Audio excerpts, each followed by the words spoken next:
Good morning, good evening, and good afternoon to all y'all watching in Soapbox Engage land.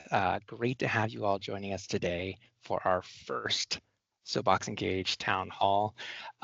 This is a fantastic opportunity for us to bring people together in this virtual environment today. Yes, I know it looks like maybe I just came from my second job working a aircraft control tower, but in this virtual experience, we want to make sure to reach out to as many folks in our Soapbox Engage community and connect today. So excited to be able to join you all here. I'm calling in from sunny San Francisco, California here, but I've got other folks on the team joining me from Tampa Bay, Florida, Washington, D.C., New York City. So we're excited today to dive right into our first Soapbox Engage Town Hall. I'll do a quick introduction of myself and we'll dive right into the activities today. Hello again, everybody. I'm Ryan Osmek. I'm the co-founder and CEO here at Soapbox Engage.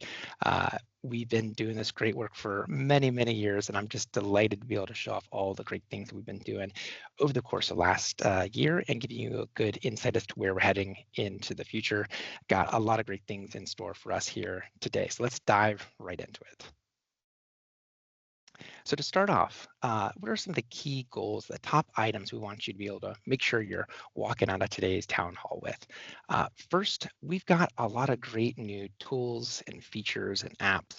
Want to make sure you get a good inside look as to what we've been cooking for the past year, so you get some good knowledge as to what your organization can be using our tools to be able to do and to expand into your use of the Soapbox Engage platform. Second, we've had this great opportunity to bring so many of you all together, from our partner community to our customer community to the ecosystems that we get a chance to serve. We want to use this as an opportunity to get some insights and highlights from folks that are just like you, using the Soapbox Engage platform, so you can learn from that and use actionable items to go right back into your organization and get started with these tomorrow. Additionally, we want to be able to help you help us shape the future of what Soapbox Engage looks like.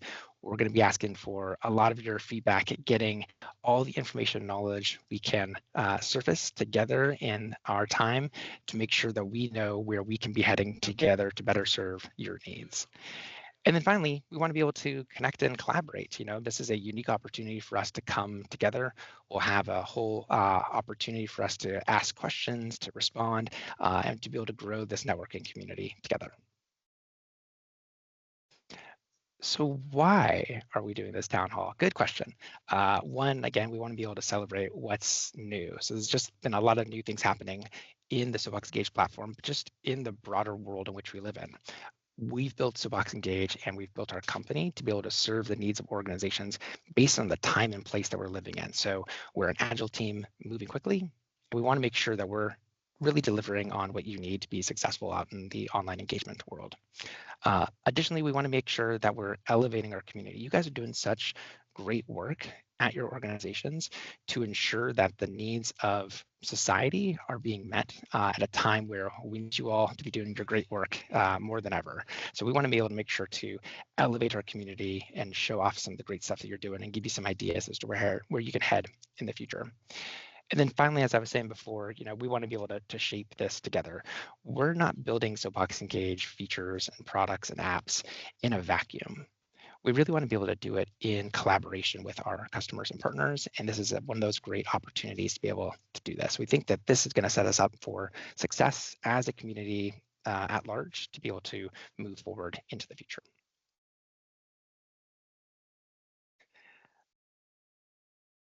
Ask me, Ryan, how long has Soapbox Engage been around? What have you all been up to over the years? It is hard for me to tell them with a straight face that we've been around for a quarter century.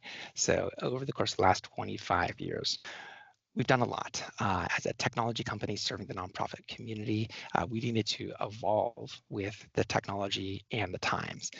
So in the very beginning, when myself, my co-founder, Gray Franzen, were starting up the company, we were literally on our hands and knees with Ethernet cables, wiring nonprofits to connect to the information superhighway. And our goal was, how do we make the most use of great technology to serve the nonprofit community so that you all can be doing the great work you're doing. So we've come a long way over the course of the last 25 years to where we are today. And we really built in those early years a strong focus on what are the needs of the community and how do we apply those community values? How do we communicate and share a spirit of sharing and collaboration and an open source ethos to be able to say, what are the best practices that we can all be sharing with each other, and then apply those to the needs of our community to be able to do things like making online fundraising and engagement just more compelling and easier to use.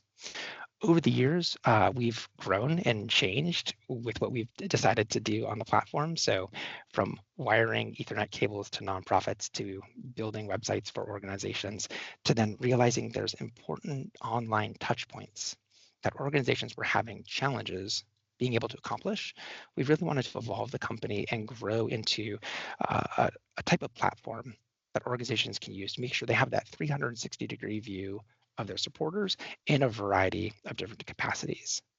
And the way we do this, like the way that kind of we separates us from the way other folks have been doing it, we really wanted to dive deep in our nonprofit experience. If you talk to any other Soapbox Engaged team members, you'll hear folks have a variety of backgrounds, from being able to work at direct aid, helping in humanitarian relief zones, theater and arts background individuals. We've got a wide variety of folks that come from the nonprofit community, so we can have a better understanding of the needs from day one and then can apply those into the community. But also, we just want to be approachable, hopefully fun-loving folks that may occasionally bring a penguin or two to different events and to different conferences, because we want to be as approachable and high touch and provide that sort of concierge experience that I think folks are yearning for at a time where we're getting the sense that less human communication is happening. And we want to be able to bring some humanity back to the way in which we're supporting and serving our nonprofit community. And then finally, as I said, we've been around for 24 plus years. We're coming up to our 25th anniversary next year. Throughout that entire time, we made a decision at the very, very beginning to be a business with a business plan that's a 100-year business plan. We don't think that the same technology that was used 25 years ago, let alone 75, 100 years ago, is the same technology going on into the future. But we wanted to build a sustainable business model that was focused on B Corporation values. So as one of the very first B corporations as a sustainable business, we've really dug our heels in and saying we're going to be fiercely independent. We're not venture backed. We have no private equity behind us. There's been a lot of news recently as to the pressures that some other actors we've seen in the community have when it comes to that sort of focus. We wanted to remain as independent as possible to make sure we could deliver to the most important stakeholders, and that's our community of customers and partners and ecosystem players.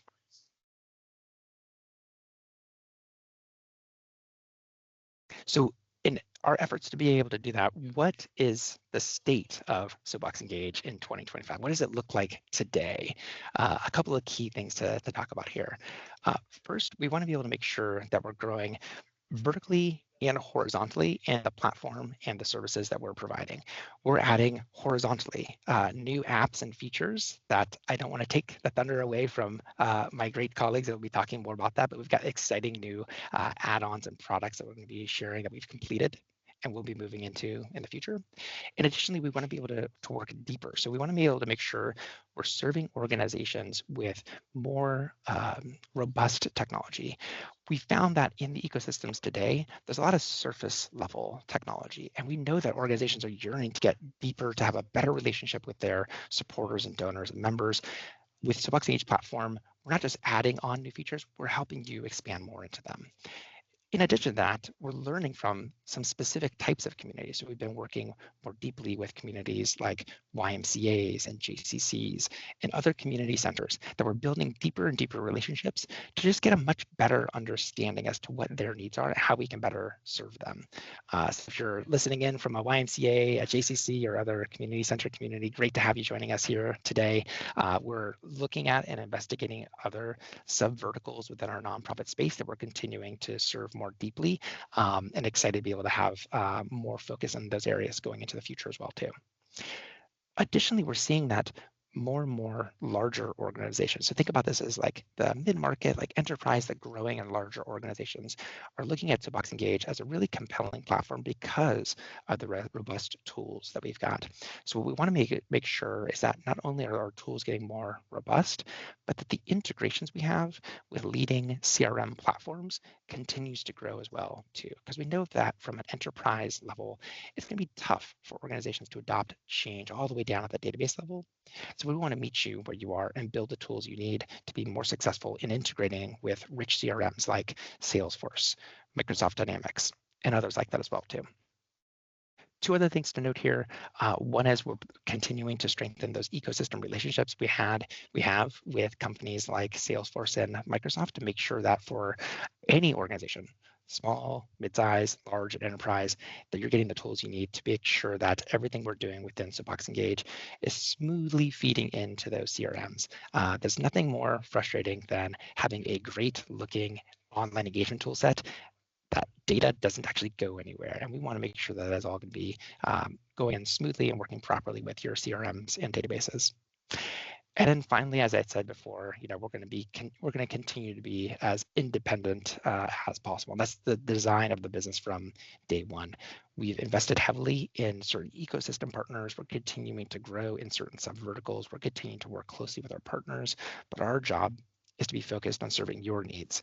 And in doing so, we need to remain as independent as possible so that we can work with the new technology coming from artificial intelligence to just what's going to be coming into the future for databases and CRMs to make sure that we're getting you what you need. So the way in which we're doing this from kind of a community and product ethos perspective, a couple thoughts here. One is while we are building Soapbox Engage in our tool set for small teams to be able to help the small but mighty organizations grow, small teams within larger organizations are also finding it very useful. So we want to be able to make sure the technology scales for organizations of all sizes. Additionally, for those of you who have been in our Soapbox Engage community for a long time, you'll notice something that's very intriguing when it comes to the business model, and that is our pricing has been relatively the same for many, many, many years. Our goal is to continue to focus on providing affordable and effective technology to our nonprofit community, and we're going to stand by that as much as possible in an era where it seems like everything is becoming much, much, much more expensive. So that's our commitment to our community. In addition to that, we remain focused on saying we know that Soapbox Engage is just part of an entire tool set of technology that you're using to work with your data. And so we want to make sure that any integrations with customer or constituent relationship management systems is as smooth and as easy as possible. And that's going to be a cornerstone of what we're building and how we build it. And then finally, as I said earlier on, we're humans, you're humans, who knows, there might be agents or bots on the call here today, but at the end of the day, we want it to be adaptable. We want to be able to support you in a way in which meets you where you are, not necessarily just providing troubleshooting, but we want to provide more concierge. We want to provide more coaching experience to be able to help you at your organization be more effective in your roles from fundraisers, event managers, advocates, membership management managers, whatever that takes, we want to be able to help you in that professional journey. One other thing that folks are asking me a lot these days, again, I'm in the San Francisco Bay Area, is Ryan, what is Soapbox Engage's AI strategy? And I think if you were to take it from the very top line, it's our goal is to find the appropriate AI technology to sprinkle on different parts of the Soapbox Engage experience. What we found is that there's a lot of opportunities for low-hanging fruit to be able to be picked up and to be able to serve nonprofits with great artificial intelligence use cases and features within Soapbox Engage. And we're going to do that in these 4 steps here. One is we want to make sure that we're using AI that's going to help amplify your work. So rather than replacing the human with technology, we want to really augment the work that you're doing with AI to make it more effective. The second thing is we recognize that most of the folks that we're working with are from small and mid-sized nonprofits, and we just want to be able to supercharge your teams so you can do more with less, which is the pressure I know we're all facing these days. Additionally, we want to be able to use the technology and AI to be able to make things more personalized and faster and smarter so that as you're reaching out to your advocates and your supporters in your community, it's done in a way that's easy to do, and it's more personal. And then finally, we want to make sure that you have complete control of the use of this AI technology. Everything that we're going to be doing is going to be the opportunity for you to be able to understand it, to see how it works, and to be able to select how your team wants to use AI. Throughout, throughout the conversation today at the town hall, we're always going to be having a running set of quick polls. So if you look up in the top banner there, there's a Q&A bubble. We've already got some questions in there that are listed here on this page. The goal here is to make sure that we're starting to capture this information from you, either questions from you or answers to some of these questions we've got here, to make sure that we're listening at this town hall and we're getting you all the information you need. We will be focusing today's presentation on more of a broadcast approach until we get to the Q&A kind of mic'd up community session at the very end there. So please add your questions, answer the polls that we've already got for these 4 questions here in the Q&A panel, and we'd be excited to be able to make sure that you get all of your questions answered. And then again, at the end of today's presentation, we'll be going through a live Q&A as well too. So we're covering everything from what you'd like to see invest in more, understanding your biggest pain points, based on some of the things you'll be hearing in the future, what's some of the stuff that's most exciting for you and your team, and then finally just better understanding education and professional development opportunities for us to be able to grow into together. I am super delighted to be able to hand the microphone over to Mr. Tim Forbes. And before I hand the microphone over to you, Tim, I didn't tell you this before the presentation. I've really had the honor of getting a chance to work with Tim it's almost been 2 decades. I'm sorry for you, but I'm delighted for me that it's been that long. But Tim is our Vice President of Products and Customer Success.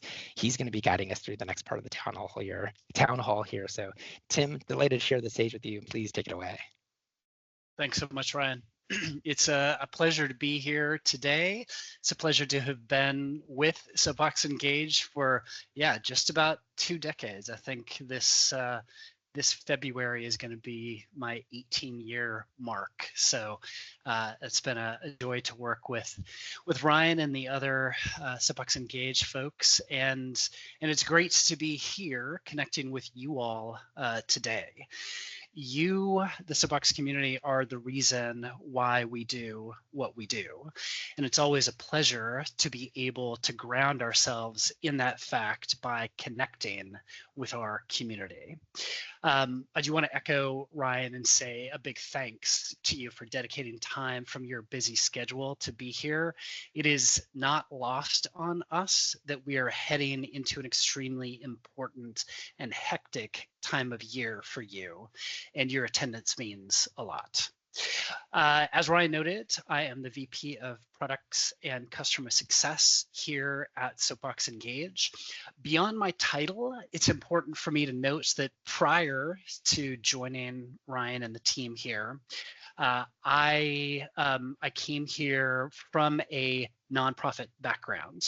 And the reason why I'm here is because we serve nonprofits as a not for much profit. So prior to coming to Soapbox Engage, I worked for over a decade for a number of stellar organizations focused on housing and homelessness and hunger and equitable employment opportunities. Like many of you, I wore a great many hats. So from very personal experience, we all know here at Soapbox Engage, you have a lot of responsibilities. Changing the world for the better isn't an easy task. If it was, I think everybody would be doing it. We want to make the weight of those many hats that you might be wearing a little lighter. And just from my own perspective, the things that we're going to be walking through in terms of what Soapbox Engage is and what we've added to it this last year and what we will be adding to it. My goal in working with our product team is to make that earlier version of my professional self at those nonprofits jealous of the tools that we can provide to you. Now, before I get to jump in and talk about the things that we added to Soapbox throughout 2025, it's going to be good for us to remind ourselves what Soapbox is. What is it that we are adding to? And what Soapbox is a robust online engagement platform that you all are using that lets you connect with your supporters in the varied myriad ways that you need to do that online. So when we talk about Soapbox Engage, we're talking about online fundraising pages, we're talking about event registration pages, we're talking about the ability to have a full course catalog and get registrations for those classes if you wish. We've got a full e-commerce solution. So if you've got widgets or wares to sell, that can happen through Soapbox. There's the portals experience. So if you want to give your supporters personalized login experiences with your Soapbox Engage site, you can make that happen. We have online advocacy tools, which we feel are particularly important at this moment in time, as I'm just a couple blocks away from the White House here in Washington, D.C. And those are with the petitions and actions apps.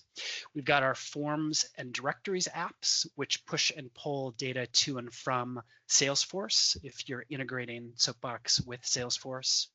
And then we have our pop-ups app, which basically makes it so that you've got more tools in your toolbox for driving traffic from your main website to calls to action that you want to highlight for your supporters. Now, many of you may have just one or two of these options, because with Soapbox Engage, you can use the tools that we've got a la carte. Some of you have the whole enchilada. We just want to make sure that we are here to provide ways for you to connect with your community, your supporters in just about any way that you'd wish to online.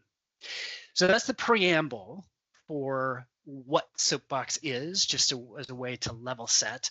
What is it now that it wasn't at the start of 2025? What have we added?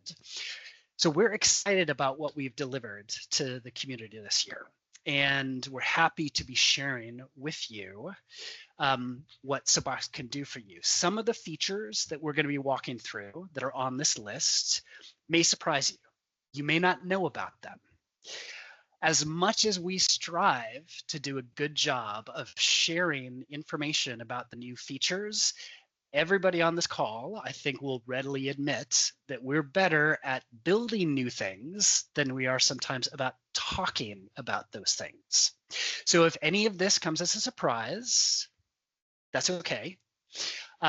Know that none of what I'm going to be going over is fanciful marketing fluff. All of this is real world functionality that you can touch and feel and use today.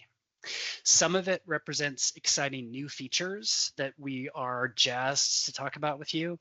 Some of it, quite honestly, reflects areas where you told us that things were just straight up not working for you the way you needed them to, and that we had missed the mark. So part of this list is us hearing from you and going back and making sure that Soapbox is meeting your needs in those areas. That's exactly the kind of relationship that we want with you here in our community. We want you to celebrate the good things that you can do within Soapbox that's working, and we want you to tell us when things just aren't, so we can make it right. So what are we going to walk through here? First thing on our list, gift designations. Now, you all as an organization have many different ways, likely, that somebody wants to dedicate resources to supporting what you do. Your organization likely has a ton of different programs and different initiatives, and prior to 2025, the way that you could allow somebody to select an item that they wanted to support was likely through a custom field on a donations form. We wanted to improve that. So we added gift designations to Soapbox. Gift designations allow you as an organization to fully customize what things you want folks to identify as their funding priority when they donate money to you, and allow them to select from that list. We built the designations feature out so that regardless if you have 10 designations, 100, 1,000, you can add all of these to Soapbox in the administrator. You can separate them out in categories, and you can present them on the donation pages that you want them to be displayed on in the manner that you wish. So you can create groups, you can allow folks to search for those various designations and easily select what designation they want to use as flagging for the money that they send you. You also don't have to use designations. So if you want the money to come in to essentially your general fund, this isn't a requirement, but this is an option so that folks can easily find what their funding priority is for your organization and let you know. All of that information is recorded in Soapbox, and this is a little dramatic foreshadowing. We're going to be riffing on this and adding new functionality that makes that designation information all the more powerful in the future. For right now, not only can you save that information just locally to Soapbox, but if you integrate with Salesforce and the Nonprofit Success Pack, big heart for the Nonprofit Success Pack, you can map those designations to GAUs so that you can very easily see within Salesforce what folks want to give money to. So we're hoping that the outcome means that donors trust that what they want to fund is what they are funding, that you are able to know exactly what your donor's intent is, and that the way that they can tell you is super easy and efficient when they go to make a donation. Next item. All right. Now, some of you may know that in addition to the full donation page experience, you can have a modal, a pop-up that shows essentially the exact same donation options that is available for you to put on your main website if you wish. So if you have, say, a landing page that calls out various funding priorities or communities, and you want folks to be able to click a button and have this modal open on your main site, not going to the full donation page experience, that's an option to you. Now, before this particular update, part of that required you updating your main website to add a link on, say, the page that showed the donation options for people. Sometimes that's a time-consuming process. Sometimes that's tricky. We know that some of you farm out the management of your main website to a firm, and maybe that firm charges you money each time they open up WordPress and change some content on your site. Or maybe the person down in marketing who manages your website doesn't get back to you right away on requests that you have, and you're worried that the donation appeal that you want to send out tomorrow is not going to be ready if they have to add a link to that page.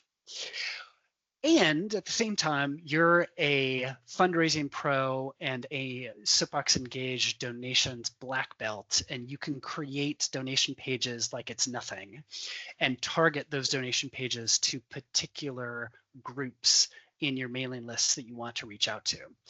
With the versatile donation modals feature, you can make it so as long as your main website has a bit of installation code, any donation page that you want to render as a modal on your main website can be rendered just by adding a little URL parameter. So basically that means in this giving season, if you have 10 different groups of folks that you're emailing. Maybe it's a high net worth list, or it's folks who used to have a recurring donation, but they let it lapse, or people who've never given you any money at all, but are great volunteers. You can go ahead and create donation pages that target each one of those groups, maybe higher value predefined amounts for that high net worth group, or maybe forcing or setting as a default the recurring donation option for the folks that have lapsed, or setting lower amounts for the folks that have never given any money to you before.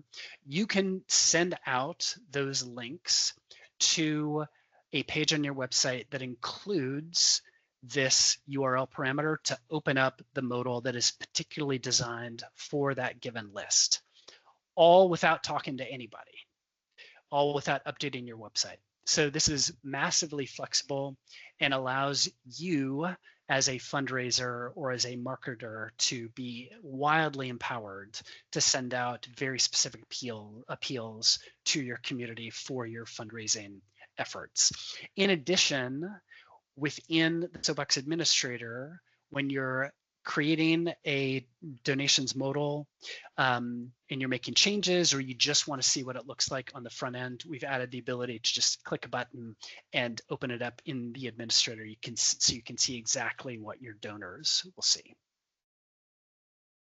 Next item. Along the same lines of the modal experience. So right now, you may spend a lot of time crafting a full donation page, and you send that out in an email, and people are standing in line at the grocery store, and they open up your email and they click the donate link on their mobile phone, and they go to this wonderfully constructed full page that has a lot of content that maybe they just don't have time to read right now as they're considering buying the National Enquirer and a pack of gum in the grocery store aisle. What you can do if you want to make that mobile experience more efficient and more targeted to that donor on their phone, and make sure that you're maximizing donor conversion from those mobile users, we've added a simple checkbox so that you can go into your particular donation form, donation app page, and tick that box so that whenever somebody comes to the URL for that donation page in Soapbox, if they're on a mobile device, it will show them the mobile version of the modal, just like we see here in the screenshot. If they're on a desktop, then they're still able to go see the full version of the page and get all of the great content that you want to share with them. But this is allowing you to target your experience, your front-end user experience, for the device that they are using to ideally maximize donations, to make for higher conversion rates, and to also have things seamlessly integrate with the user experience in your main website. Next item.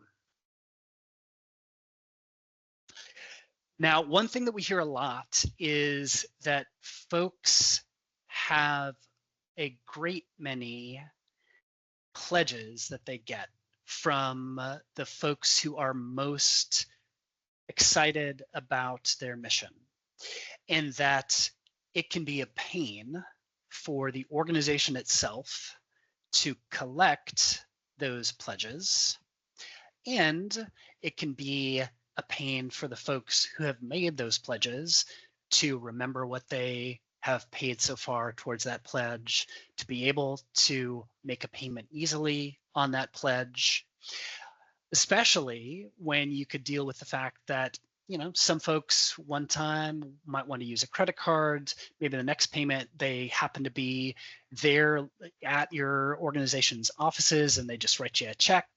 Maybe they bring in a sack of quarters. Who knows how they're paying, either online or offline. What we've done within Soapbox is rolled out this feature to make it easy for folks to make payments on their pledges. And for all of that experience to be tied to the data that you have in your Salesforce instance if you're using the Nonprofit Success Pack. So what this allows for is either for you to send out a simple link, say via email, to one of your folks that has a pledge that needs payments. And just by clicking on that link, they will go to a dedicated form that shows them how much this particular installment for the pledge is. And all they need to do is take 2 seconds to enter their credit card information and submit. And that payment is processed, and the record within Salesforce for that payment is automatically updated.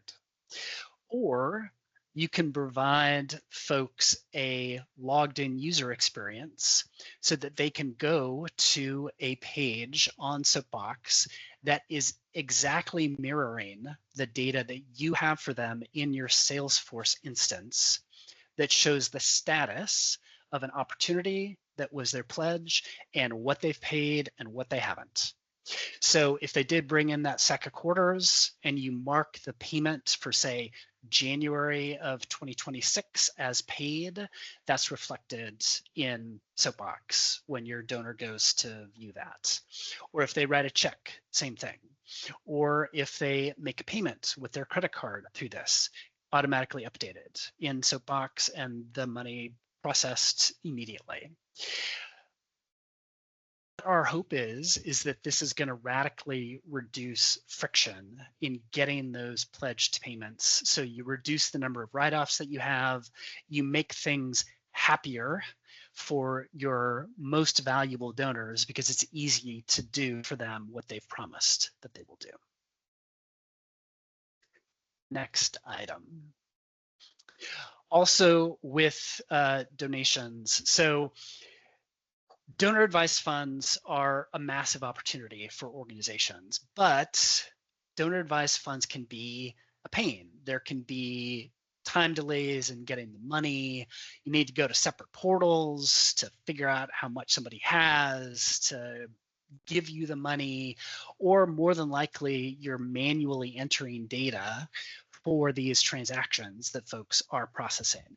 And this is clearly an area that we want to make easy for you because donor advised funds represent significantly higher gifts and a higher frequency of gifts because it's money that people have set aside already to support causes like yours. So we want to make sure that it is supremely easy for you to have them give you money from their DAF. So we've added support for DAF Pay, which is an integration, a partner of ours, so that within the donation page experience, you can simply add this as a payment option. So folks can go ahead and have that money go directly from their DAF to you just by submitting the Soapbox donation form. Next item.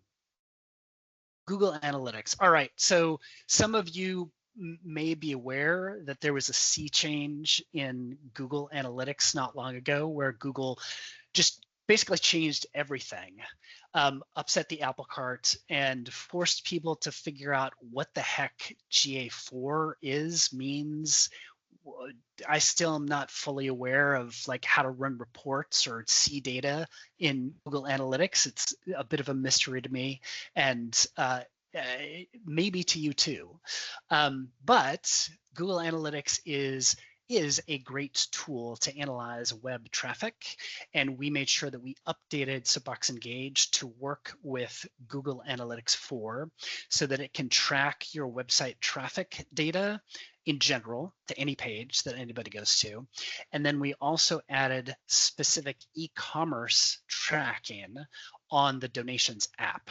So you can basically level up the data that you're getting about what folks are doing in the donations app or Soapbox Engage writ large.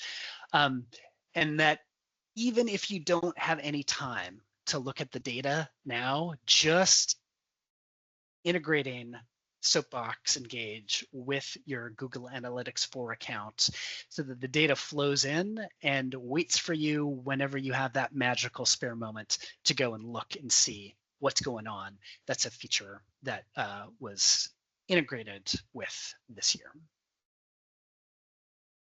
Recurring gifts in Salesforce Nonprofit Cloud. So admins had massive headaches earlier for getting recurring gift data into Nonprofit Cloud, largely because of constraints with the fundraising API. We spent time this year making that easier, so that recurring gifts flow from Soapbox Engage into Salesforce Nonprofit Cloud in the way that the data model expects, to make your life easier, so that those recurring donations that are such the lifeblood of your organization are just simpler to track and see the data properly mirrored in Salesforce Nonprofit Cloud. Which, if we go to the next slide, is a recurring theme here, because the same exact thing was a bit of a headache with tribute gifts. That's within the fundraising API for Salesforce Nonprofit Cloud. There wasn't an easy way to let the information from your donor about who they wanted to honor with their tribute gift. There wasn't an easy way for that to flow into Salesforce Nonprofit Cloud. We prioritize this, so that goes away. That is easy, because the tribute gift comes into Nonprofit Cloud, so you can see it there within the system, again, just as the data model expects. Advanced fraud protection. We all know that there are baddies in the world doing bad things. Some of them involve stolen credit cards and targeting nonprofits, maybe like yours, to test those credit cards to see what works and what doesn't work. And that can lead to a giant mess, basically, with a lot of bad data flowing into Soapbox and a lot of bogus payments hitting your payment processor. With the addition of advanced fraud protection, we're taking a feature that we had rolled out for the donations app earlier and extending it to the events app. So if those nefarious actors are deciding that they're going to take the time to take some of their stolen credit cards and fill out your event registration form, that becomes massively harder for them to do, and it frees up your time to not have to worry about cleaning up somebody else's mess that they made because they were a baddie. Next item, peer-to-peer event registrations. So part of what you want to do is make sure that when you have an event, we've noticed that folks may have a peer-to-peer fundraising component of some important events that they have. And what we wanted to make sure was that there was no drop-off between folks who might register for an event and then go on to create a fundraiser page to raise money on your behalf, because anybody who is willing to raise money on behalf of your organization, you want to make that process just as easy as possible, because that is fundraising gold. So within the events app, we've made it possible to just auto-generate, after somebody ticks a box to say that they consent for this to happen, auto-generate a donations peer-to-peer fundraising page as part of their event registration. So as soon as they click send or submit on their event registration, they will have a fundraising page that they can send to their nearest and dearest to ask them to contribute money to your organization. Next item. Also with events, it can be a pain in the neck to have long check-in lines and frustrated attendees and maybe frustrated staff when folks find it hard to find their tickets, that maybe they registered for your event months ago and that email hit their inbox way back in April, and now it's November and they can't find it at all. We want to make that super easy by giving the option to include a ticket as part of their Apple Wallet or Google Wallet. So when somebody registers, they can easily save that ticket to their phone. So when they show up, they don't need to worry about finding that original email. They can just bring up the ticket and have you check them in. Next item. All right. So I said earlier that some of this stuff was fancy new features that we were excited about. Some stuff was the result of you all telling us where things just weren't working for you. This was one of those things. So we noted that there was frustration over you all needing to have Salesforce campaigns that were displayed to donors if you were using the donor chosen campaign option. So you were excited about the fact that you could give people options to select which campaign, but you were bummed over the fact that the language that was in Salesforce needed to show on the front end and that it was always only showing up in alphabetical order. Well, neither of those things are true anymore.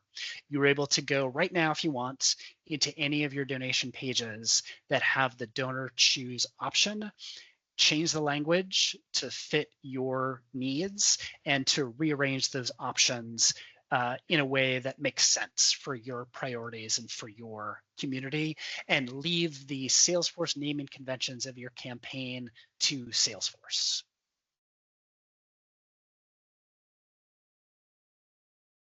This is another item where we heard strongly that, hey, how the heck am I supposed to set up a shopping cart? What is the shopping cart experience?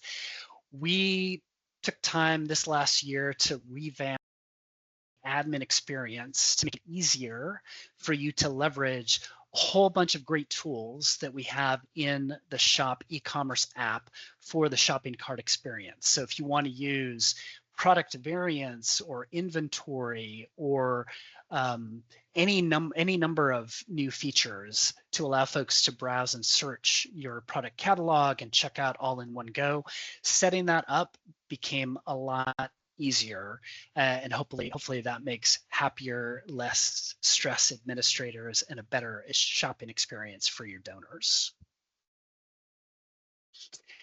Also within Shop, we've had integration with Salesforce as a CRM for a while. This last year, we added integration with Microsoft Dynamics as well. So gone are the days of the painful, tedious downloading a CSV file from Soapbox and uploading it into Dynamics. All of that data gets pushed in real time from the Shop app to Microsoft Dynamics so that you have that at your fingertips with no CSV files required. That is a window into what we've added to Soapbox over the course of 2025. If some of those things were shocking to you, shocking surprises, and you don't like being shocked, and you want to know in real time when we make updates to Soapbox what those updates were, you can follow this QR code and click follow on the page that it takes you to. That will subscribe you to receive updates that we do post to our Soapbox support center so that you can know more details about what is new in Soapbox and what we've been doing. Now, it's all fine and dandy to talk about these features sort of in the abstract, but we are not here to talk in the abstract. We are interested in how these features get used in the real world. And that is where we get to bring on Johnny Gard. And he gets to share with you from his seat as Director of Customer Success some stories about how some of you are using these features within Soapbox to maximize your mission. Johnny, you want to take it away? Absolutely. Thanks so much, Tim. As Tim said, my name is Johnny. I'm Director of Customer Success here at Soapbox Engage. And since we're talking in decades, I have been with Soapbox for half a decade. January of next year will be 5 years for me. And I lead the customer success team. And my job is making sure that you are happy. So, how do we do that? As Tim has said, we've been building a lot of stuff recently, but it only matters if it's actually making your lives easier and if you're actually using it. So what we're going to talk about today is some real stories from real Soapbox Engage organizations. Now you're going to hear a common thread in these stories. It's going to be getting your team out of spreadsheets and manual cleanup and back into the work that actually moves your mission forward. So each of these organizations was wrestling with a version of the same problem: too much time on process and not enough time on people. So we'll walk through 3 quick case studies. The first will be how Students to Science streamlined donations and registrations. Then we'll talk about how the Harry and Rose Sampson Family JCC simplified complex fund giving into one elegant experience. And finally, we'll talk about how LA Works made check-in for thousands of volunteers feel like scanning a concert ticket. So let's go ahead and get started with Students to Science. Now, this is an organization whose mission is to deliver high impact STEM experiences to students, which is the work that they want their staff focused on. But in practice, before Soapbox Engage, a lot of their time was getting swallowed up by manual data entry. So what was their challenge? Well, the donations and program registrations were coming in, but getting that information into Salesforce meant a lot of copying and pasting. Manual data entry slowed down internal processes and pulled their staff away from their mission. And this is something that I'm sure a lot of you can relate to. When your systems don't talk to each other, your people end up being the integration. So why does this matter? Well, it matters because when staff are stuck in a manual entry, well, a few things can happen. Time and energy are diverted from mission-driven work to administrative tasks. There's inefficient processes that open the door to errors, missed opportunities, and frustration for both staff and supporters. And even if you try to pull a report from messy data, you know how hard it is to make confident decisions. So what was our solution? Well, Students to Science implemented the Soapbox Engage Donations app, which fully integrates with Salesforce. So now, instead of donations and registrations just living in one system and then being re-entered into another, their workflow became automated. So now staff can manage the donations and registrations in one seamless flow with the right data landing into Salesforce without any extra effort. So how does that impact an organization? Well, it was incredibly tangible, right?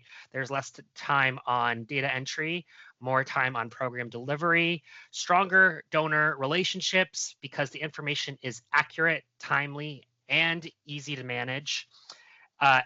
Easier reporting, which supports better decision making. And finally, there are improved staff satisfaction and productivity. People will notice when their tools start working for them instead of against them. And on the next slide, we have just an example of this Students to Science donation page where they can seamlessly send data directly into Salesforce. And this is how Students to Science sums it up. Soapbox Engage transformed how we manage donations and program registrations. With seamless Salesforce integration, we spend less time on manual data entry and more time delivering high-impact STEM experiences to students. So that's a pretty classic example, right? You take a manual process, you automate it, and then suddenly your team gets back hours each week. The next story looks at a different challenge, not so much how do we get the data in, but how do we give donors choice without making our system a mess. So at the Harry and Rose Sampson Family JCC, their mission includes creating spaces, building opportunities, and inspiring Jewish moments for diverse communities. And they also have donors who are incredibly passionate about very specific things. Some want to support a particular program, some care about a family fund, and others are focused on endowments. So what was their challenge? Well, the JCC has more than 100 different funds. To give donors those choices, staff used to create and maintain multiple separate donation pages. You can imagine the overhead. Many pages to keep up to date, lots of room for inconsistency and errors, and a lot of manual work behind the scenes. So why does it matter? Well, when donors can't quickly find the fund that's meaningful to them, they hesitate to give somewhere else. And fragmented pages also create operational headaches. This can lead to duplicate records in Salesforce, manual cleanup, harder reporting on giving to program areas and endowed funds. So it's not just a donor experience problem, it's also a finance and data quality problem as well. So what was our solution? Well, as Tim mentioned, with the updated donations app and its gift designation feature, the JCC was able to consolidate all of their giving options onto a single elegant donation page. So behind the scenes, designation categories mirror their internal fund structure and map that directly to Salesforce NPSP GAUs. And for donors, the experience is simple and modern. They can use the fast type ahead search to find a specific fund. They can browse curated categories, or they can choose from featured funds that JCC wants to highlight. So what's the impact of this? Well, the payoff was felt across the entire organization. Higher donor confidence because the experience feels modern, intuitive, and trustworthy. There was faster staff workflows with no more page duplication and far less manual cleanup. There's clearer reporting for finance on program and endowment revenue, easier reporting overall, which means better decision making, and more personalized giving experiences that deepen donor relations. And you can see an example of their gift designation here on their donation page with the type ahead functionality and the curated categories. So this is what Kayla over at the JCC had to say. With more than 17 programs, 175 endowment funds, and other special initiatives, we really need this designation functionality. It ensures that every donor can support what brings the most joy, and we can track their choices with ease. So here is the same pattern as S2S, but in a different flavor. Donors get a better front-end experience, staff get cleaner data and less busy work, and leadership gets cleaner reporting. So our last story here is going to shift gears to events and the volunteer engagement at scale. So our next customer spotlight is LA Works. LA Works runs large-scale volunteer events, including an MLK Day volunteer festival that brings out thousands of people. That kind of scale is exciting, but it can also put a lot of pressure on logistics. So what was the challenge? The challenge here is that they were managing registrations, sending confirmations, and checking people in, which can create bottlenecks. That kind of scale is exciting, but it can also put a lot of pressure on logistics. So what did we do? Many volunteers were arriving without their confirmation email, which can slow entry and put pressure on the staff and technology teams. And when you got long check-in lines, volunteers can get frustrated. Staff can lose precious time that could easily be spent actually coordinating the work.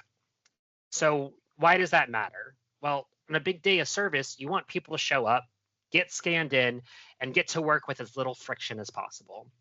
If the check-in is painful, it can absolutely overshadow the entire experience. So what was our solution? Well, using the new Events app digital wallet feature, LA Works gave each volunteer an Apple Wallet or Google Wallet Pass during online registration. So volunteers could simply just tap add to wallet on their phone, and they could store that event pass where they keep their everyday cards and tickets. At the event, staff used the Soapbox Engage check-in app to scan passes instantly, and attendance flowed straight into Salesforce in real time without extra data entry.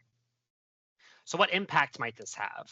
Well, I mean, the results were exactly what they needed for an event of that size. They had faster check-ins through instant Apple Wallet and Google Wallet scans. They had reduced lines and smoother crowd flow at entry points, accurate attendance, data synced directly into Salesforce, less reliance on email confirmations, which we all know can get lost, and more time for staff to focus on volunteer engagement and project delivery. And we can take a look here at an example of that mobile wallet and what the QR code and scan looks like. And this stores directly in either your Apple Wallet or Google Wallet and is easily accessible by double clicking that side button. So here's what Debbie over at LA Works had to say. Soapbox Engage's digital wallet QR codes made entry seamless for the thousands who attended our MLK Day Volunteer Festival, reinforcing that everyone was welcome and ensuring the event carried forward Dr. King's vision of the beloved community. So if we zoom out for a second, these three organizations look very different on paper, right? Students to Science focuses on STEM education, a JCC managing complex philanthropic funds. We have LA Works mobilizing volunteers at scale, but they are all using Soapbox Engage in a similar way. They are using it to remove manual data entry, replace those fragmented workflows with unified automated ones, and improving the experience for donors, volunteers, and staff. So a few themes you might have heard during these stories.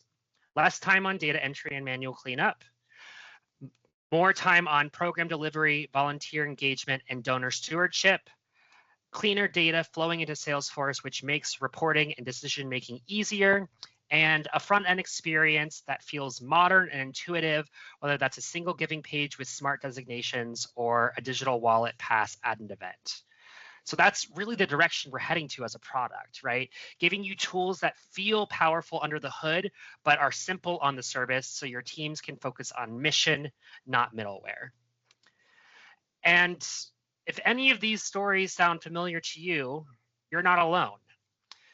Whether you're juggling multiple donation pages, wrangling event registrations, or just trying to keep your Salesforce instance clean, there are features in donations and events that can help.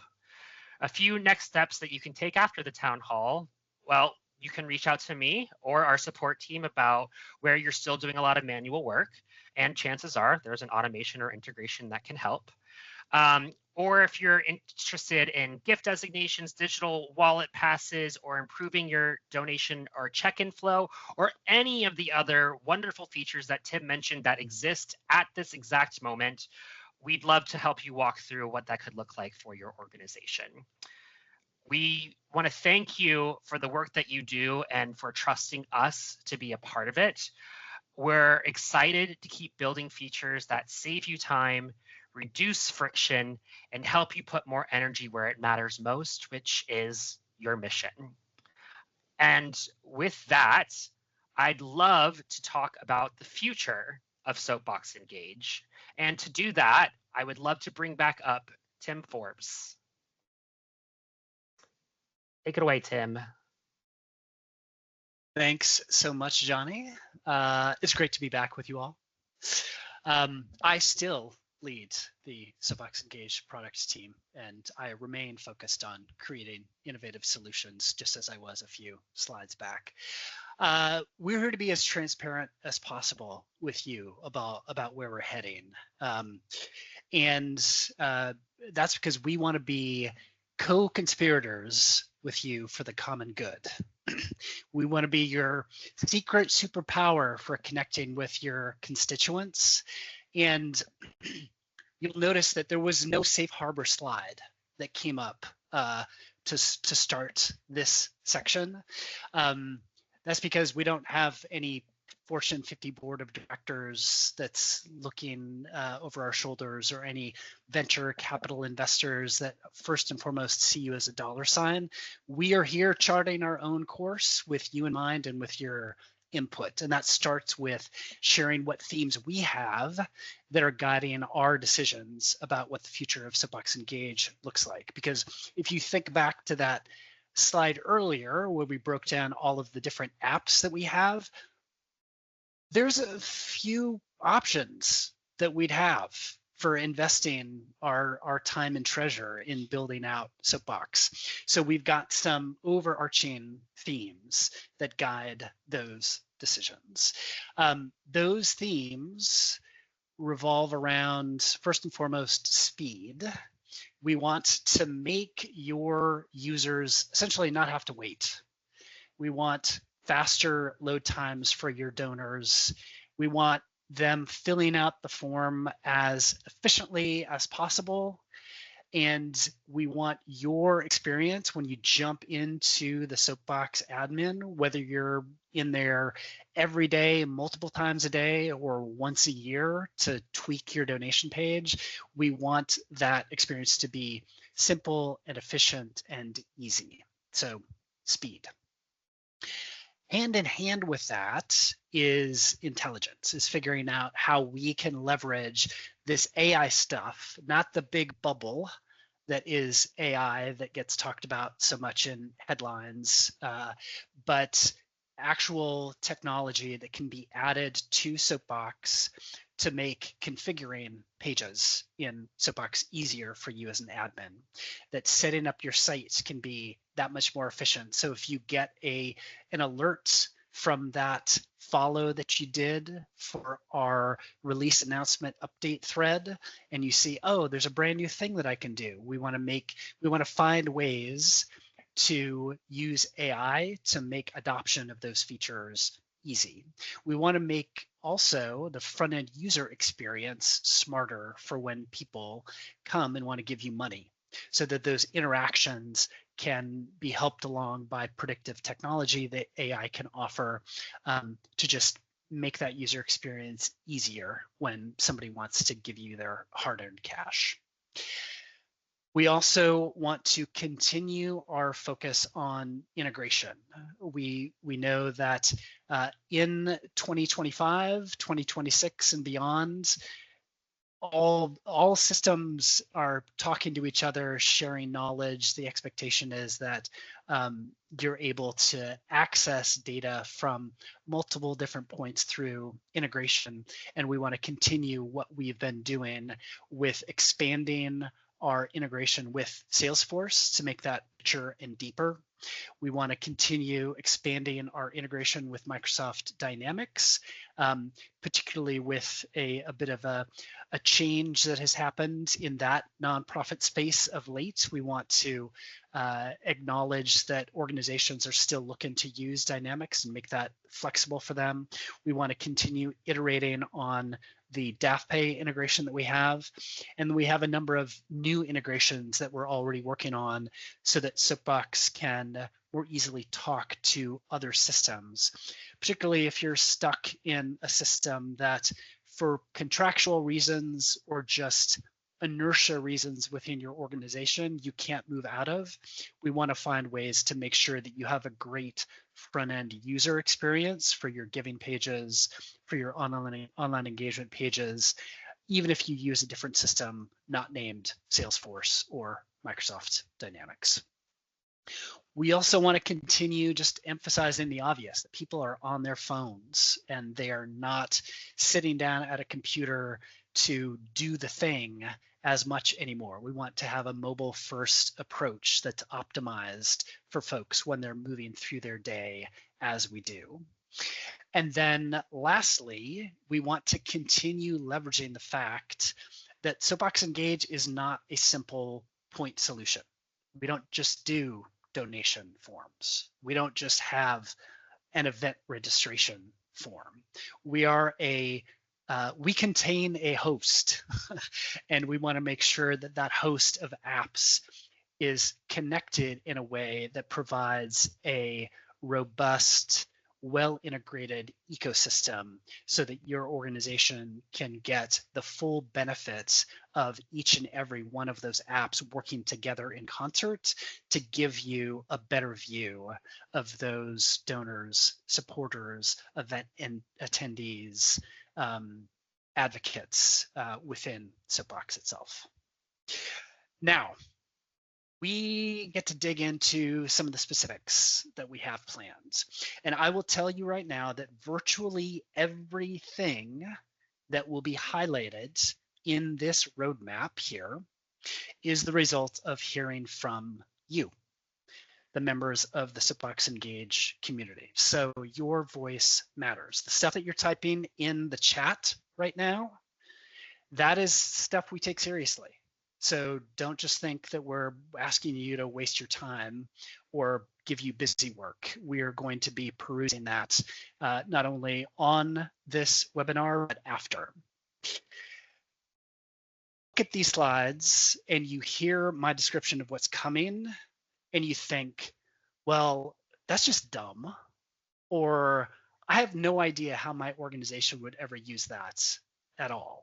Let us know. Share that in the chat.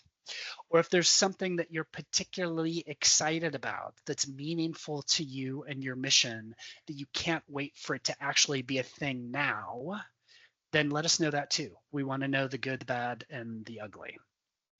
So in terms of what's ahead for the roadmap, we talked about gift designations earlier as part of what we delivered in 2025. We realize that there's work to be done still to improve that functionality. Some of that is based on what we've heard from you so far. So we've got work that we're going to be doing to enhance the front-end user experience, to make the selection of a designation easier to do in conjunction with the type ahead search features. So it's blindingly obvious, even in the craziest edge case of how people use technology, what folks are looking to dedicate their donation to. And we're also going to be taking some steps to give you more insights into the information about designations that folks are choosing. So beyond having the designations that you can manage within the donations app and the designation that you can view on individual transactions, we want to give you views into different trends or essentially the breakdown of what your donors are funding. Also with the donations app, we've heard from you all that while it's great that you can have folks give you a monthly donation or an annual donation, there has been plenty of feedback that we've gotten where folks say, hey, we'd really like that to be an option on the same page. So if somebody decides that they want to give a monthly donation and then changes their mind on that one page to say, I'll make it an annual donation, that's an easy thing, or that you don't have to create two different donation pages to have one monthly and one annual. Plus, for those who are using Stripe as your payment processor, this enhanced recurring donation functionality will also allow you to offer additional frequencies. So if somebody wants to donate weekly, they can do that. If somebody wants to donate quarterly, that'll be an option. And if you want to allow folks the opportunity to set an end date on their recurring donation, you can provide that opportunity to them as well. Next item, also for the donations app, and I believe this was an item that was called out in the chat earlier, so I'm happy to be able to highlight this. Let's say you think the designation idea is great. You love the fact that somebody can go to a donation form and select one of 1,000 designations that you've added. But maybe, just maybe, that person wants to give you money for the annual funds and a particular program and a fellowship all at the same time through one credit card swipe. And you want that data to come into Soapbox and into your CRM easy, seamlessly. That's going to be coming with the integrated gift carts. So integrated gift carts, just think shopping carts, browsing the aisles of your online store, but they are all particular donation funds or initiatives or what have you that folks can choose from that top shelf and then that bottom shelf and then the aisle around the corner and add them to the cart and check out in one click. That's the integrated shopping carts or gift giving carts that's coming. We've touched on this already a number of times, but we are planning CRM database integrations that will both deepen what we already have in terms of Salesforce, Microsoft, and then extend that into other services that folks have noted as being priorities for them and wanting good online fundraising pages through Soapbox that can push data to those other systems. So again, be on the lookout for updates. If you have a CRM or database that you are stuck with and that you are not happy about, and you would like Soapbox to be able to push data, be it any of the data from any of our apps, fundraising data, event registration data, online action data, whatever it may be, let us know. We're interested in exploring continued possibilities for the integrations that we're going to be rolling out. Speaking of supporters, actions, one thing that we've heard from the community as well is that, hey, it's great to have the online advocacy tools and to be able to easily create actions that target various lawmakers, various decision makers, and that it's super efficient for folks to be able to come and submit that online action form and have those messages go directly to those decision makers. That's all great. I want easier visibility into what those actions that are submitted, what those letters that our supporters are sending to those decision makers look like. Details about the supporters themselves, details about the actions. We're going to be spending some time over the course of 2026 in adding further detail, further visibility into how folks are using the Actions app to try and move forwards your organization's vision and mission in the world through advocacy. We've talked a bit about the events app. There was great user story or great success stories that Johnny shared that centered around events. One thing that we've had folks note repeatedly is, hey, it's great that we can cover the transaction fee options within the donations app, which, just sidebar, if that's not something you have enabled, you should definitely take 5 minutes after this call to set it up on your donation page before the end of the year, so folks can make sure that the money that they are giving you is entirely yours by covering the transaction fee. That same functionality that folks are getting a lot of utility from in the donations app is going to be extended to the events app. Continuing with the events theme, we've talked a number of times about the ability to use QR codes within the whole user experience. Has been a common thing that we've talked about internally, about making sure, finding ways to leverage the event itself, when people are coming and interacting with you, they want to break out their phone and donate to you as they're sitting at the table of your end of year gala. And wouldn't it be great if you had a more seamless way for them to just grab a QR code with their phone and go to your donation form and process that donation before the first course comes. We're going to be looking to just make that experience easier through enhancements to QR codes. We've talked again a few times about AI enhancements. I'll just repeat here that we are really targeting just tangible ways that this can be useful to you as an administrator in doing what you need to do within the admin experience, and also tangible ways that can make it easier and more efficient for your donors to come to your website and donate to you or support your cause, your mission in whatever the way they wish. Now, Ryan hinted a little earlier about a major update that we're going to be making. And right here at the heart of our little penguin map is that thing.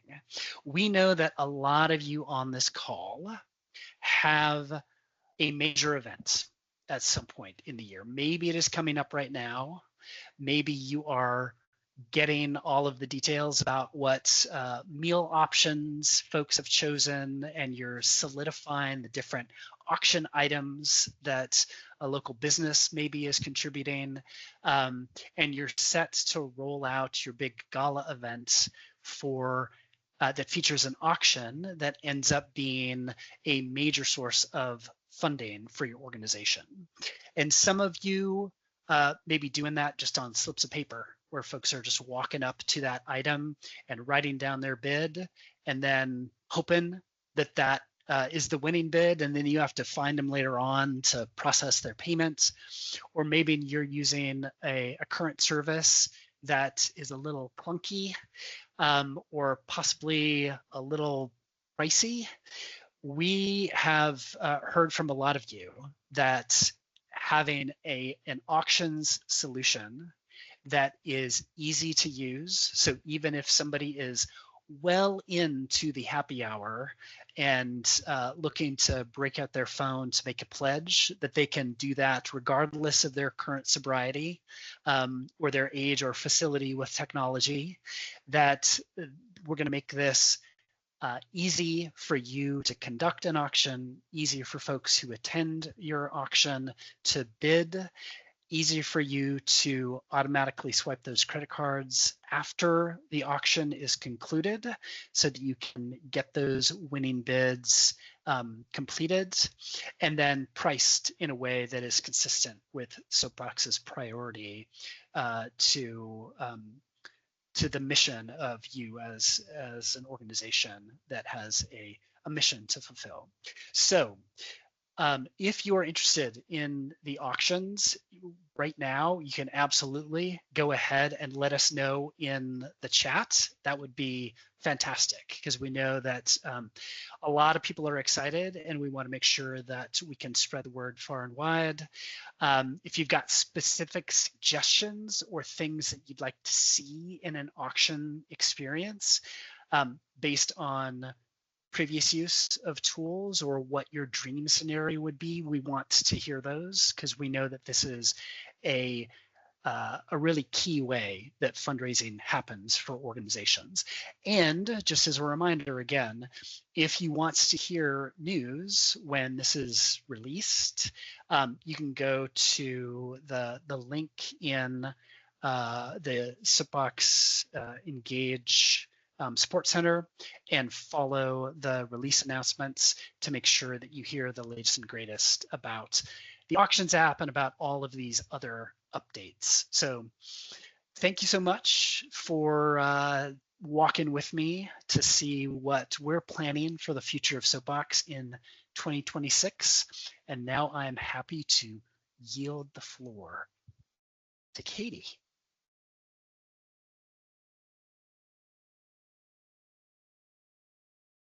Thanks so much, Tim. Hi, everyone. I'm Katie. Thank you for being here today, and thank you for sticking around through all of the product updates, customer stories, the roadmap ahead. We just have a few more items before we're going to open it up to the Q&A. So thank you for being here. I am the manager of marketing and events at Soapbox Engage. So I'm somebody that you can get in contact with if you'd like to see more events like this town hall or different trainings that we can offer. So I'll go ahead. First of all, I just wanted to let you all know about a few ongoing resources that we have for the community, both Soapbox Engage customers and the broader nonprofit community outside of Soapbox Engage. We really pride ourselves on being a company that serves all nonprofits, not just our customers. So first off, we've got our pub crawl newsletter. This is a weekly newsletter that goes out every Monday, highlighting the top ideas, releases, questions happening inside of the Salesforce Trailblazer community, formerly known as the Power of Us Hub, hence the name of the newsletter. And next up, we have our Soapbox Engage monthly newsletter. That goes out at the beginning of every month. That will share the latest product updates, like Tim shared at the beginning of this town hall, different upcoming events and webinars that we have, whether those are in-person events, training webinars, or virtual events like this one. And then it will also share the latest resources that we have over on our blog. Lastly, we've got another weekly curation of fundraising items. This is fundraising trends, ideas, and strategies curated from fundraising professionals across nonprofits. And this is also delivered every week on Tuesday. So I'm just going to take a moment to paste the links to subscribe to these newsletters into the Q&A so that if you don't want to take your phone out to scan those QR codes, you can just follow those links there. All right, a couple ways that you can stay connected. If you have been to an NPSP Day in the past, you know that these are incredible community events that we have been running for years, literally across the globe. This past year, I believe we took NPSP Day to, let's see if I can remember them all, New York, Washington, D.C., Minneapolis, San Francisco, Chicago, Seattle. I know that I'm missing some, but we've got one more coming up on December 4th in Philadelphia, if you're able to join us. But these are day-long hands-on training sessions focused on the Nonprofit Success Pack. We also do some work around the Nonprofit Cloud and other Salesforce nonprofit offerings with the shifting landscape. But just a really, really fantastic opportunity to get together in person. We know there's not as many in-person events these days, so we always get wonderful feedback about the collaboration and energy that happens in the room of these events. We're also building out our 2026 conferences calendar. So here's just a few that we are planning on attending. We'll be back at Trailblazer DX, the NTC, Dreamforce, and then, as Ryan mentioned, we've been doing more and more work in the community center spaces, and we could not be more excited about that. So if there's a conference that you would like to see us at, please let us know. We're still planning our calendar, and we want to show up where our customers are. We want to be connecting with you all in person. So don't be a stranger and let us know. And with that, I'm going to bring Ryan back on to talk about the open forum part of this town hall. Awesome. Thanks, Katie. It's great to get a chance to see folks in person. If you have seen the Soapbox Engage team in person, oftentimes it's been this mug here, getting involved at the NPSP days, being part of the YMCA and GCC community events, the Nonprofit Technology Conference. So just really excited to get a chance to meet folks in person these days. And a big shout out to Katie for all the work that Katie's been doing to make sure that you all are kept in the know, not just what we're doing in the Soapbox Engage world, but bigger picture, what's happening out there in the nonprofit space. We're at a time in the world where more information that's been put into a packaging that's easier for you to understand is really, really important as we're being overrun by data and info. And we want to be more than just a tech provider. Like, we want to be that concierge of nonprofit engagement knowledge, whatever we can do to help you receive or help you meet your mission. That's exactly where we want to be. One way for us to be able to do that is an opportunity for us to hear directly from the community, hear what some of the pain points are, what you're interested in, what does the future look like for your community, where do you see these opportunities for growth, both for you as well as for your organization. So we want to make sure we had time towards the end, after you've heard where we've been, where we are, and where we're going, to ask those questions of us and just get the honest truth. I appreciate folks have been hitting the Q&A button in the top corner of the screen here to be able to ask a bunch of those questions. So excited to be able to do that. And in an effort to do so, I don't want to do this by myself. So can we bring Tim and Johnny maybe back into the conversation here? Okay, good. So Tim's there. We got Johnny. Okay, great. So Tim and Johnny, I've had a chance to kind of curate through some of the Q&A, and people are asking some more questions as well too. I thought I would group them based on what I'm hearing folks talking about the different types of apps we've got and some of the different features, and dive into some of those. So I'm going to go ahead and get started on moving forward on that. So let's see, we got some from the events world and from the donations world, and Tim and Johnny, if you guys want to chime in on some of these, it'd be good to hear your feedback as well. Tim, again, is the person leading the charge with the product and the engineering team to build the stuff. Johnny's the person leading the customer success team to make sure you guys are able to use the tools in the way that makes sense to you and get the knowledge and the training and experience to use them most effectively for your organization. So a couple of quick thoughts here for the events world, Tim and Johnny. I'd like to see more investment. Somebody asked, I'd like to see more investment in the events app. This is the app we use most heavily. I don't think I've seen much rollout for it lately. Tim, on the events side, it sounds like we've covered some of the things that are in store for the events app. Is there anything you want to share, or add to that comment? And awesome. Sure, I'd love to share stuff, and I'll even come off mute in order to do that. Yes, so that's great to hear. We love the Events app. It is one of the most powerful apps that we have, in particular with folks that are using the portal service to give personalized user experiences for folks who want to register for your events.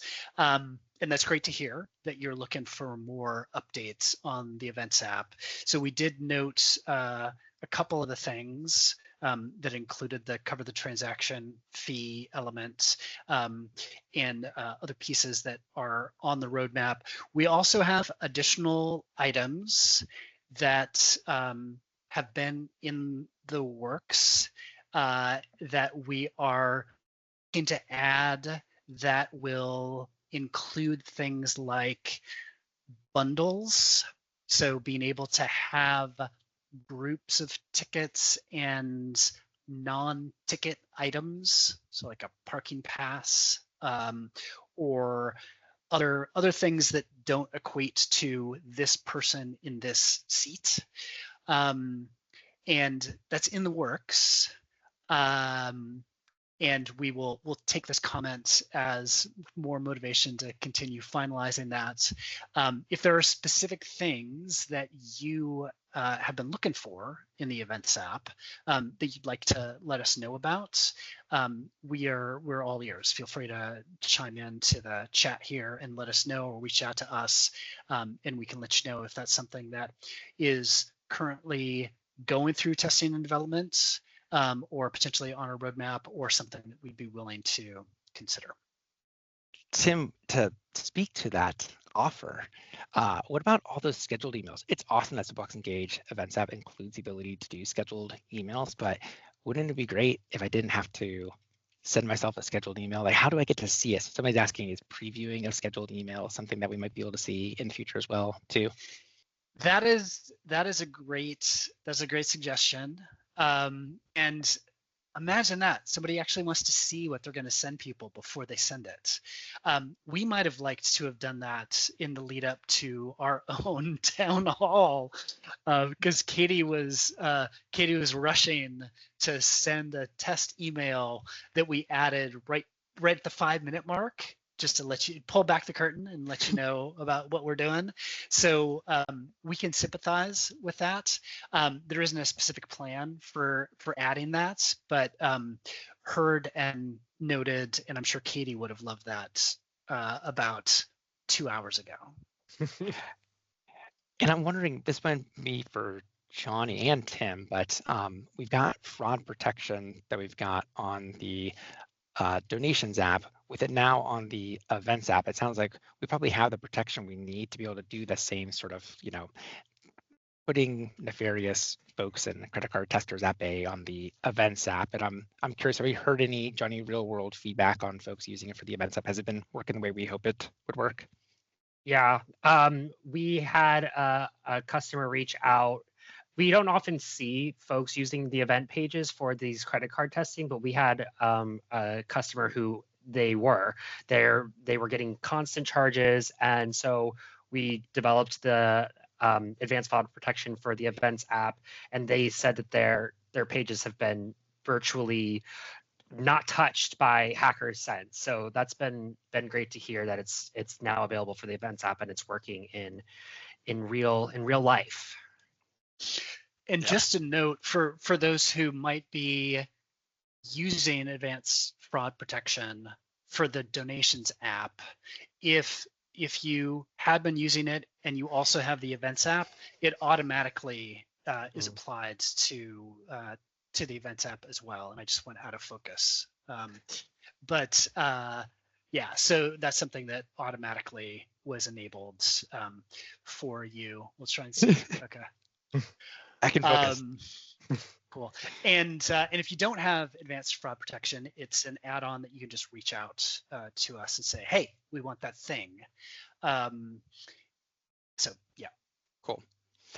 You're talking about Google Analytics v4 for the donations app, or just Google Analytics v4, generally speaking. And then we did some work on Google Analytics v4 for the donations app. If I'm using the Soapbox Engage events app, does Google Analytics v4 work with it? Is that data going to be tracked inside Google Analytics?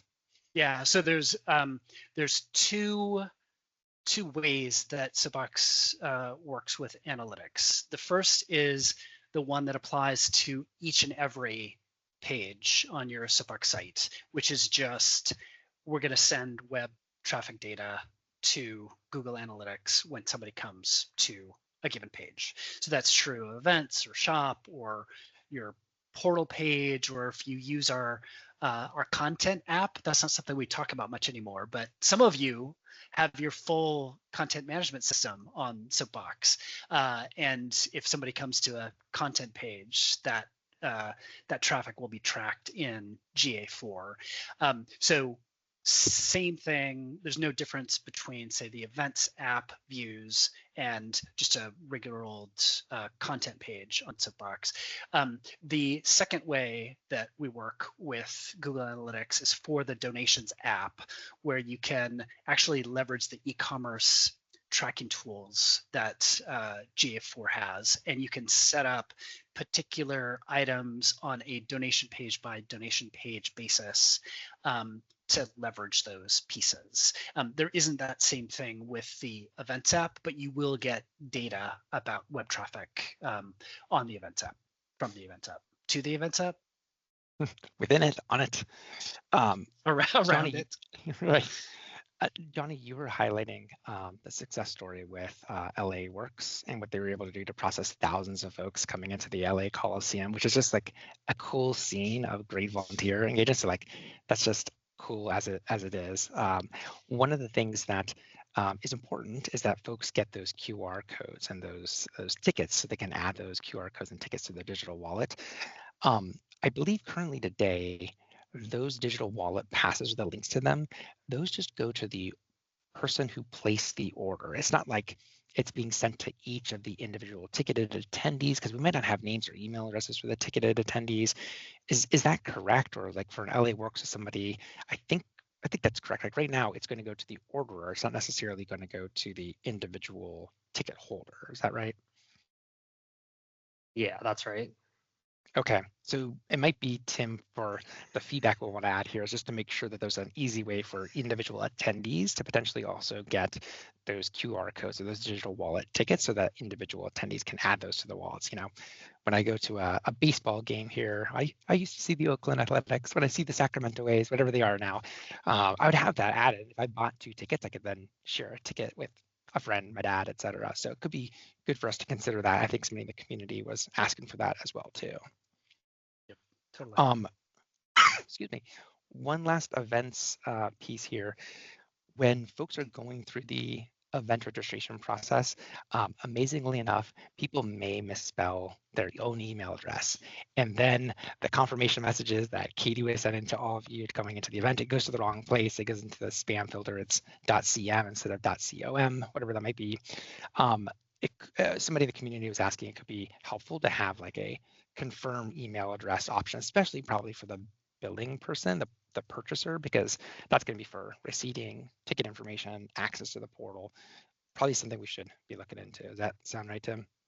Yeah, that makes sense. So you're saying people are imperfect and they sometimes make mistakes? You know, that's what they're saying. But yes, yeah, I think that's correct. And if we can help them guide that process, makes a lot of sense too.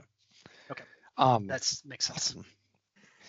Awesome. Okay, so going from events into donations, Colby was asking, is there a way for them to decide the payment amount to make towards a pledged gift? Or is this something that we need to enter into Salesforce directly for them to be able to pay it? So it's kind of an order of operations. Like if a pledged payment schedule has been set for somebody, like can they just override that with some lump sum amount? Does it have to be preset? What do they have today and what are we looking to build in the future? Yeah, that's great. That's a great question, a great distinction to make. So as of right now, like 2:41 Eastern time today, what Soapbox does is just goes by the payment records that are the child records of the opportunity that represents the pledge. So in order to use the pledged payments functionality, the expectation is you've got an opportunity that represents the entire pledge. You've got individual payments of specific amounts that are representing those individual payments. So when somebody goes to a pledged payment page, they are not asked, how much do you want to give? They are told, this is how much you said you want to give at this particular time. So submit the form.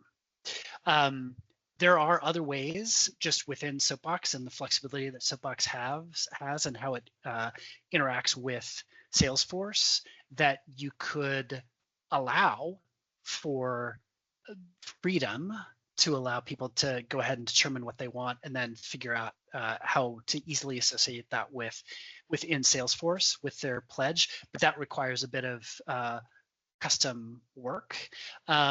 We are absolutely looking to find ways to make the pledge payments functionality though more flexible in the future, because we made some assumptions about data modeling in Salesforce and how folks are tracking pledged payments.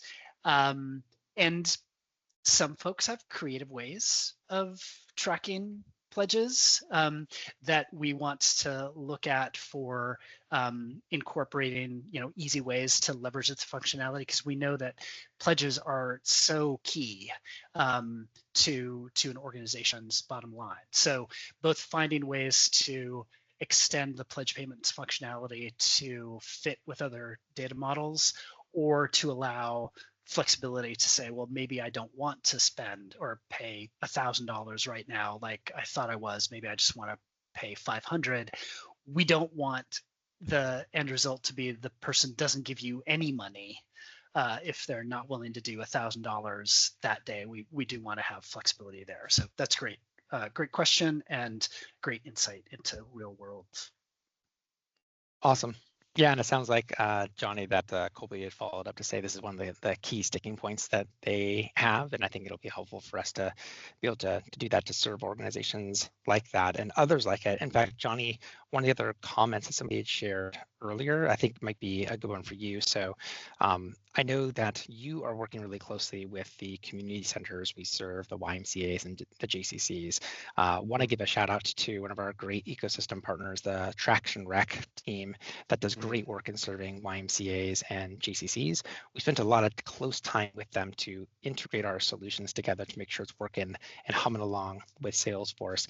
And it sounds like somebody was asking like a key pain point they have today is that they're using Traction Rec and Salesforce, and the online giving tools and other tools they have don't integrate with Salesforce. I'm sure you hear this all the time, Johnny, but could you describe that at a very high level? If I'm using Traction Rec or from a community center looking to use Traction Rec, when it comes to Soapbox Engage, like how is it working? What's going to make their life easier? Yeah, if you're using Salesforce, Soapbox Engage is the way to go. Soapbox Engage integrates directly into Salesforce. The data comes into Salesforce in real time, has contact matching validation, so no more duplicate contacts, no more duplicate records in Salesforce, and it plays incredibly nicely with Traction Rec as well. Like Ryan mentioned, Traction Rec is a partner of ours. So we have a lot of folks, YMCAs, JCCs, who are using both Soapbox Engage and Traction Rec to connect directly to their Salesforce, and they've had incredibly positive results. Like I mentioned during the customer success stories, just lots of manual entry is a thing of the past, so you have more time to focus on your mission. Awesome. Yeah, and there's a couple of other points of feedback here. I know that Tim Carley was excited to hear about the ability to have a shopping cart feature for the donations app. So I think giving cart options in the future are going to be well received, as well as Colby also saying, setting a frequency and an end date for recurring gift and being able to customize the types of recurrences. That's going to be awesome. So I think we've got some eager and interested community members that are looking forward to some of the future roadmap stuff as well too. So we'll make sure to follow up on those conversations. And as Tim was sharing, there's great places within the support portal to be able to be kept up to speed on those. I think that covers the main items on the donations, the events app, and I was moving into a bit of the donations app as well too. One other item on the donations app, and Tim, this might be a good one for you. Somebody was asking, can designation categories within Soapbox Engage, can that map to GLs as well as to GAUs, general allocation units?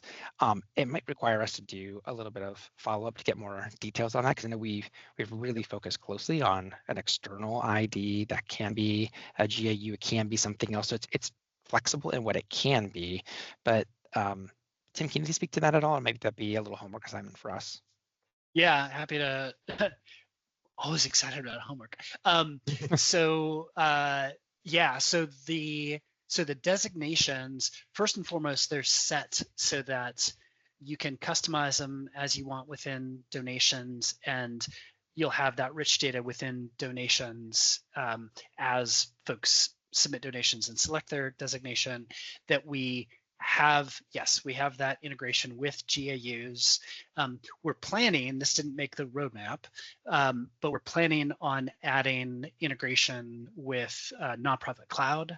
So if you're not using NPSP, again, ART for Nonprofit Success Pack, if you're using nonprofit cloud instead, we want that designation data to flow into nonprofit cloud. And we've built this flexibly so that we can add other ways that we can integrate it with different systems. So yeah, definitely open to learning more to see what fits for folks and what sort of general ledger you all are using and what that would look like.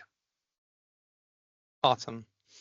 I'm going to move into a section that I think is just going to be all encompassing things related to design or look and feel or user experience.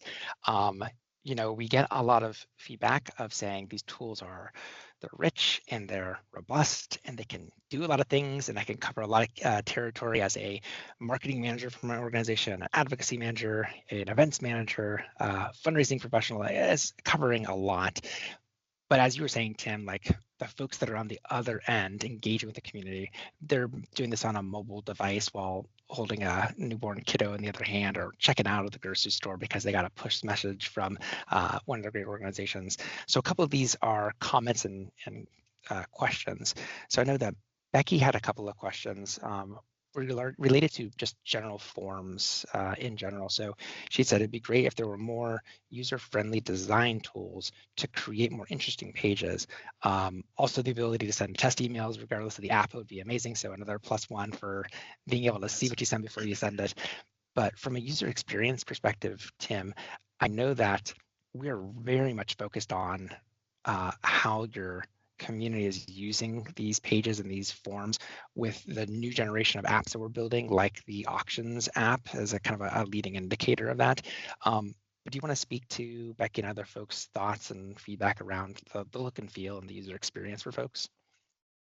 Yeah, totally. So we, first and foremost, we make it a priority to have your branding front and center. So that's why we make sure that it's an option if folks choose it to have the custom template option so that your Soapbox Engage pages look exactly like your main website, because we know that consistent branding is important. That's your organization's identity, and we want to make sure that your Engage pages are true to that identity.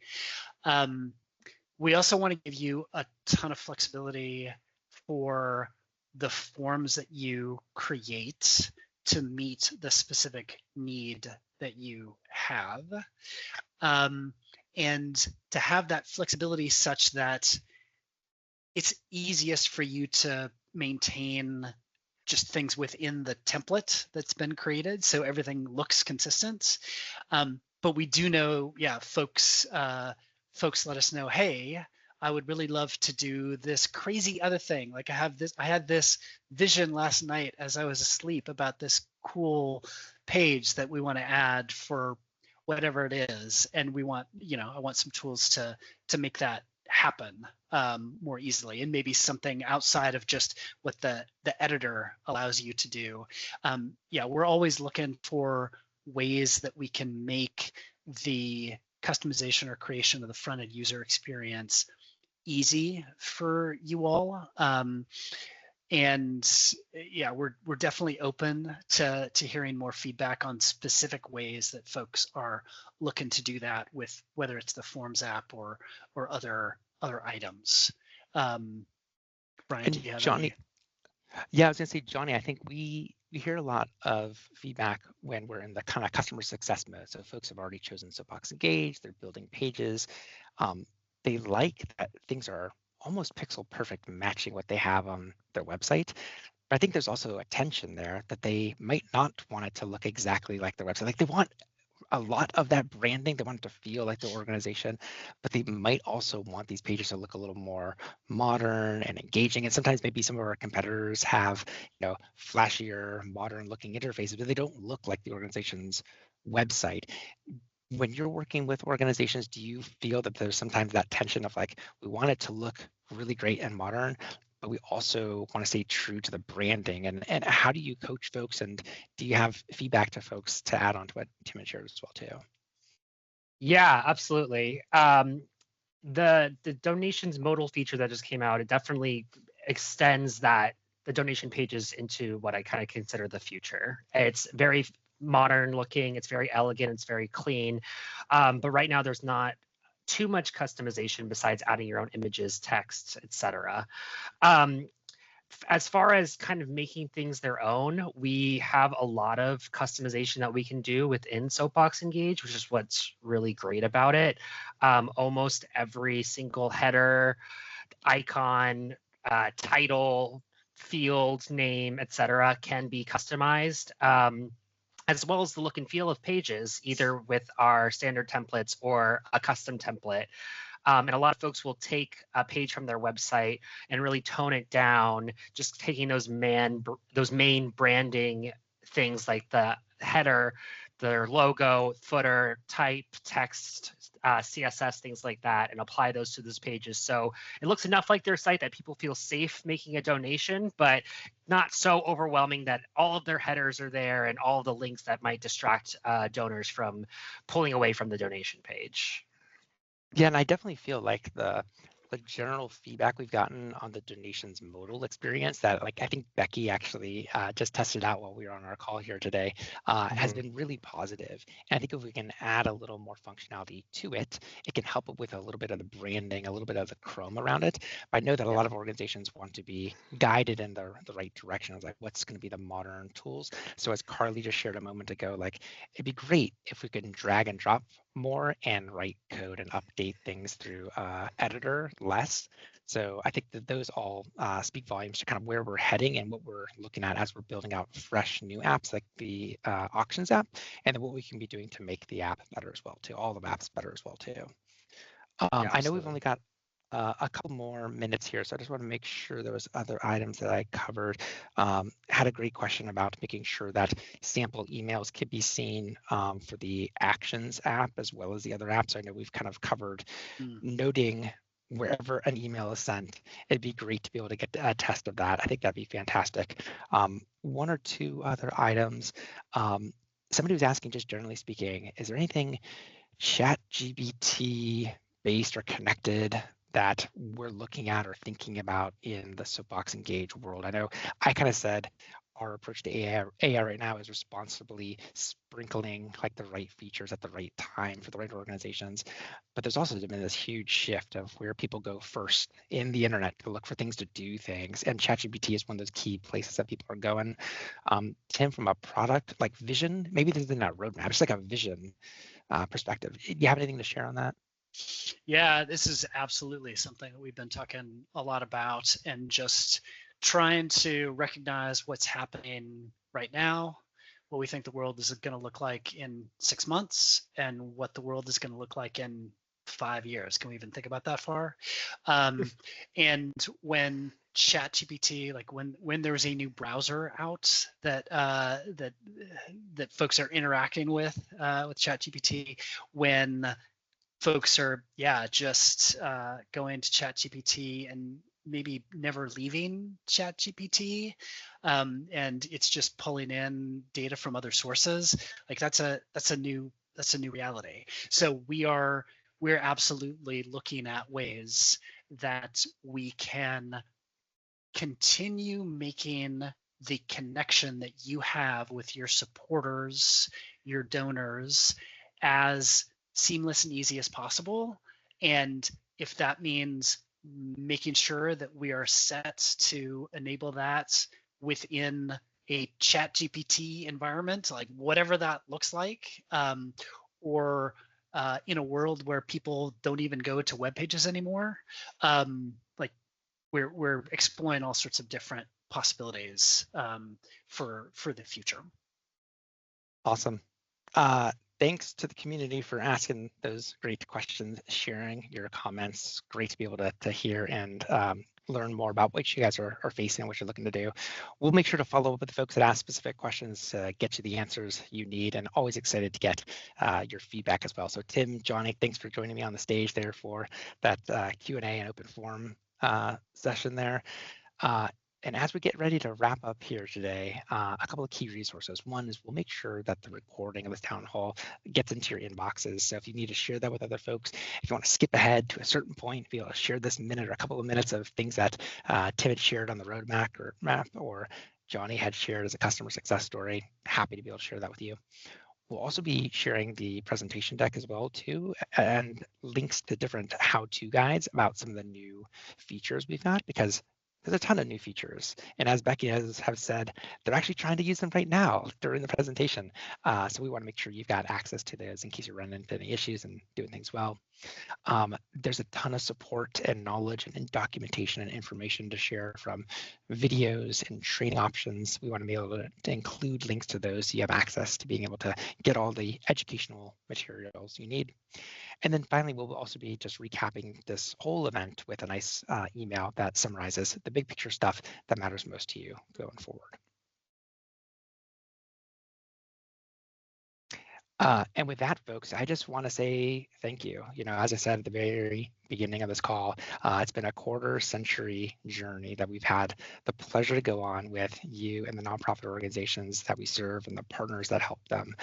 There's no time where it's been more important to make sure that we are lifting the voices of your organizations, where we're doing the best we can to lend a hand to make sure you're able to get out there and do the work you need to be doing to meet the missions, because at a time where the world feels a little unstable, maybe the future is a little fuzzier than it has been in the past, we want to be a partner standing by your side and moving your missions forward to be able to serve the greater world.